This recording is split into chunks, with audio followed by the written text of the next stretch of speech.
From mathematical proof to physical reality. A journey through the fluid lens. The essence of the derivation material is a purposeful journey that transforms abstract equations into a tangible understanding of how fluids behave, a progression mapped out by the state and sequence diagrams. The baseline. From abstract geometry to constant flow. The sheet begins with a baseline state where fluid moves in a perfect, screw-like helical path. The derivation proves that in this state, the fluid is incompressible, meaning it neither thins out nor piles up anywhere.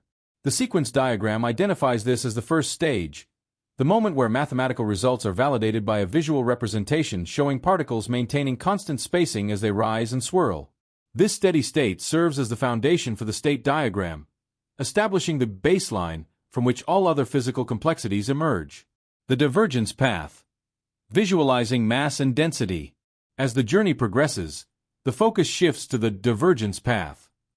Here, the derivation introduces sources and sinks, points where fluid is either being created or drained.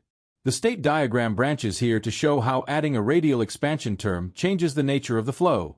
The sequence diagram describes this as a transition from geometry to physics. Instead of just looking at the shape of the path, we now see the physical consequences. As fluid expands outward from a source, it must physically thin out to conserve mass, whereas a sink causes the fluid to become more concentrated. These effects are brought to life through particles that fade or brighten, turning a mathematical concept into a visible physical law. The vorticity path. Distinguishing path from spin. The final phase of the sheet explores the vorticity path, which tackles the often confusing distinction between moving in a circle and actually spinning.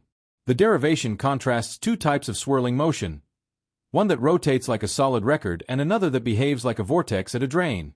The state diagram uses these as final comparative states to test the local rotation of the fluid. According to the sequence diagram, this is the pinnacle of the pedagogical journey, learning to separate global motion from local spin.